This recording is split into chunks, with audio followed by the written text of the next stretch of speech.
నమస్కారం శ్రీవార్త న్యూస్కి స్వాగతం. సుప్రీంకోర్టు ఆదేశాల మేరకు స్టేట్ బ్యాంక్ ఆఫ్ ఇండియా జరిపిన లావాదేవీల ఆర్థిక బాండ్లను బయట పెట్టాలని సిపిఎం నాయకులు డిమాండ్ చేశారు.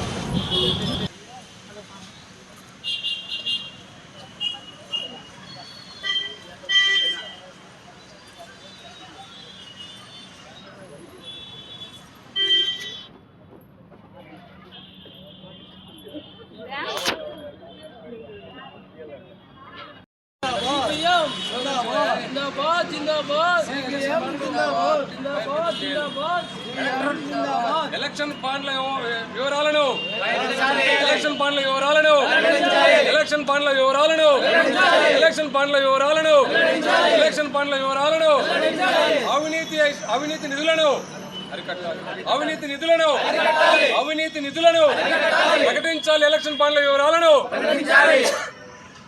CPM जिंदाबाद CPM जिंदाबाद जिंदाबाद जिंदाबाद CPM जिंदाबाद जिंदाबाद जिंदाबाद CPM जिंदाबाद जिंदाबाद जिंदाबाद CPM जिंदाबाद.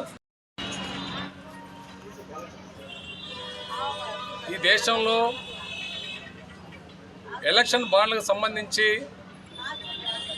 వివరాలను వెల్లడించాలని చెప్పి సుప్రీంకోర్టు ఎస్బీఐని ఆదేశించింది.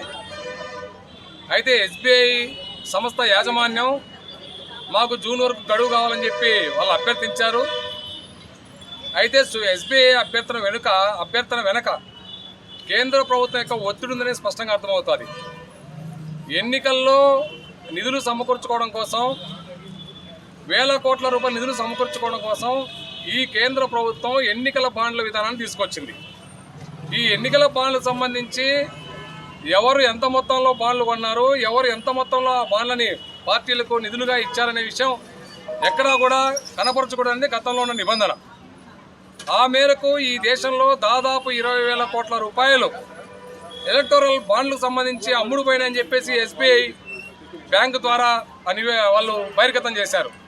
అయితే ఈ నిధులన్నీ కూడా ఏదైతే ఎలక్షన్ బాండ్ల రూపంలో బాండ్లన్నీ అమ్ముడుపోయాయో ఈ నిధులన్నీ కూడా అత్యధిక భాగం బీజేపీ పార్టీకి నిధుల రూపంలో వెళ్ళిందనేది ఆరోపణ. ఈ ఆరోపణకు సంబంధించి సుప్రీంకోర్టులో ఉన్నటువంటి జడ్జిలంతా కలిసి ఒకే రకమైన అభిప్రాయంతో ఈ నెల 6వ తేదీలోపు ఎన్నికల బాండ్లు ఎస్బీఐ ఎవరెవరికి ఇచ్చింది, ఆ బాండ్ల వివరాలను వెల్లడించాలని చెప్పి సుప్రీంకోర్టు తీర్పిస్తే ఆ తీర్పుని అమలు చేయాల్సిన ఎస్బీఐ యాజమాన్యం మరింత సమయాన్ని కోరుతూ జూన్ 30 వరకు మాకు సమయం కావాలి, ఈ వివరాలు ఇవ్వడానికని చెప్పేసి పిటిషన్ దాఖలు చేయడం అంటే ఇది కేంద్ర ప్రభుత్వం యొక్క ఒత్తిడి అనేది స్పష్టంగా అర్థమవుతుంది. ఈరోజు వేల కోట్ల రూపాయల నిధుల్ని అక్రమంగా పార్టీలకి బీజేపీ పార్టీ నిధులు సమీకరించుకొని ఆ వివరాలు వెల్లడించడానికి ఎస్బీఐ పూనుకుంటే ఎందుకని ఎస్బీఐ మీద ఈ రకమైన ప్రయత్నం తీసుకొచ్చి మళ్ళీ వాయిదా వేయడానికి ప్రయత్నం చేస్తూ ఉన్నారు అంటే ఎన్నికలు ఉన్నాయి కాబట్టి ఈ ఎన్నికల్లో బీజేపీ యొక్క ఎలక్షన్ బాండ్లు ఏవైతే అమ్ముడుపోయి ఎవరి చేతుల్లోకి డబ్బులు చెందిందో, ఎవరి పార్టీ ఖాతాల్లోకి డబ్బులు చెందిందో స్పష్టమైతే రాబోయే ఎన్నికల్లో బీజేపీ యొక్క అవినీతి నిధుల విషయం బయటపడుతుంది. కాబట్టి దాన్ని కప్పుపుచ్చుకోవడానికి ఈరోజు ఎలక్షన్ బాండ్లు వివరాలు వెల్లడించడానికి మరింత సమయం కావాలని చెప్పేసి ఎస్బీఐ బ్యాంకు మీద ఒత్తిడి తీసుకొచ్చి ఆ రకంగా కేంద్ర ప్రభుత్వం పూనుకోవడం అనేది ఇది రాజ్యాంగ విరుద్ధమైంది. అసలు ఎన్నికల బాండ్ల పథకమే రాజ్యాంగ విరుద్ధం అని చెప్పి సుప్రీంకోర్టు చెప్పింది.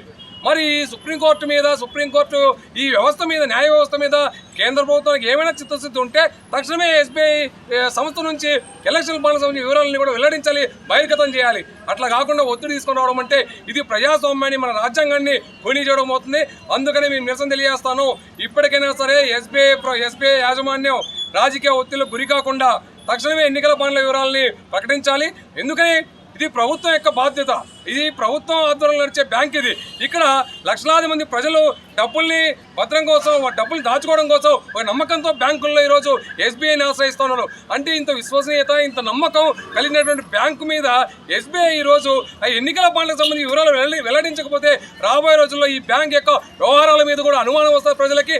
అందుకనే ఎస్బీఐ యాజమాన్యం తక్షణమే వీళ్ళ చిత్తశుద్ధిని ప్రకటించాలి, తక్షణమే ఎన్నికల బాండ్ల వివరాలని కోర్టుకు సమర్పించాలని చెప్పేసి మేము సిపిఎంగా డిమాండ్ చేస్తా ఉన్నాం.